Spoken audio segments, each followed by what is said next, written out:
So, you checked your battery and it's not charging. These are the tests you want to do before you go and change out your alternator.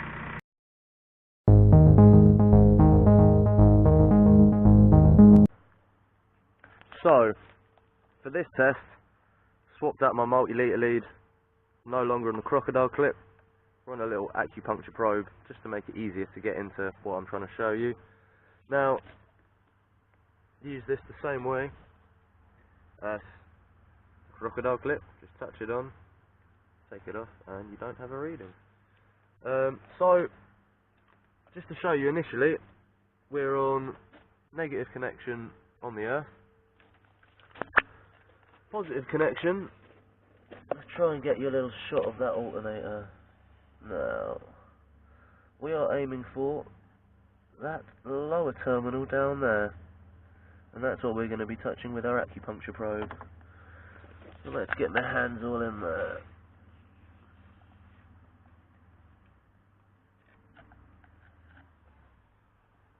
Now, you can see I'm reading battery voltage at the moment, which is quite good.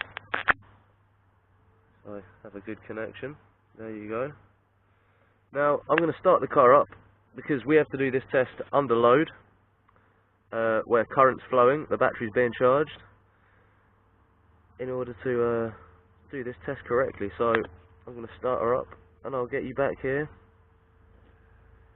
in one moment with the car running. So, there are various ways of checking how effective your charge is getting from your alternator to your battery.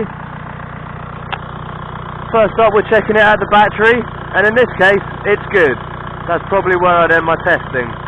However, if you're not reading over 12.6 volts, or maybe you've only got a reading of 13 volts, for example, what do you do then? How do you test what charge is getting from the alternator to the battery? Well, that's where voltage drop testing comes in. So, there's a couple of ways to do the test, but effectively I'm verifying that the charge we're receiving at the battery and the charge we're sending out from the alternator is the same amount. So in this case, I want about 14.3 volts in both places. Now, to make it easier, I'm going to change my test leads. We're not going to be using the crocodile clip.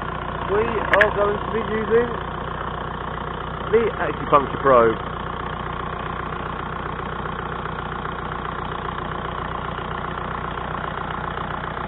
Nice working one-handed. So, at the moment, my negative side of my multimeter is still on the negative side of the battery, and the positive side of the multimeter I am going to connect to the alternator positive post. Let's move that meter so we can read it here.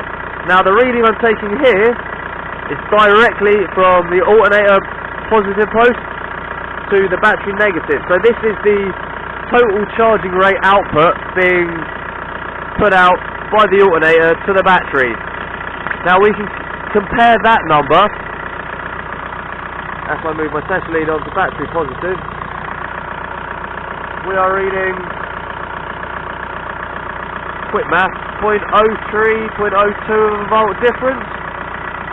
Now you can either do a bit of maths, or if you're a bit lazy and you just want to see what the voltage drop down the cable is, we're going to move the negative terminal of the multimeter onto the battery positive, and we're going to put the positive terminal from the multimeter down on the positive output of the alternator.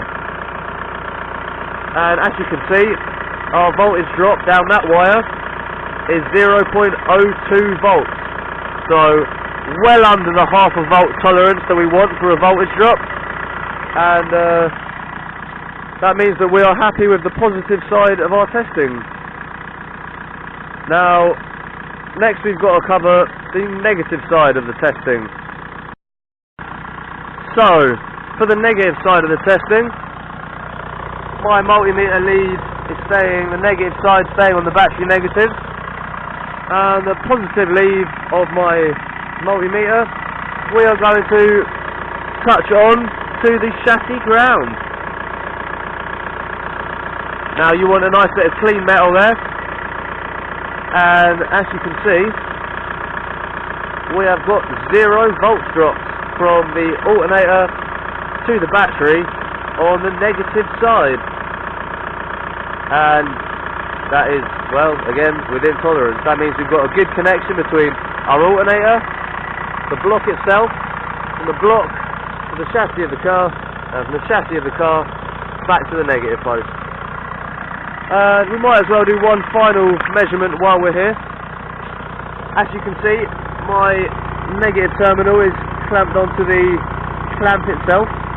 I'm going to measure the voltage drop between the battery clamp and the battery terminal itself to see if there's any resistance between the two of them that we don't want. And again, that's a nice reading of 0.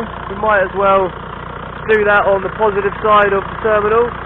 So we're going to go again on the battery clamp and again on the terminal, and as you can see, we've got a good connection there. No voltage drop, no problems at all. Now, these are 2 simple, quick tests you can do with your multimeter before you go and change out the alternator to make sure the alternator isn't the culprit or isn't the only culprit to your charging system problems. I hope this helps you out with your problems, and I hope this means you may not have to change parts you don't need to change. If you like content like this, click like, click subscribe, put a comment below. We appreciate all of that goodness from you guys. And until the next video, peace from me at Goodbye Garage.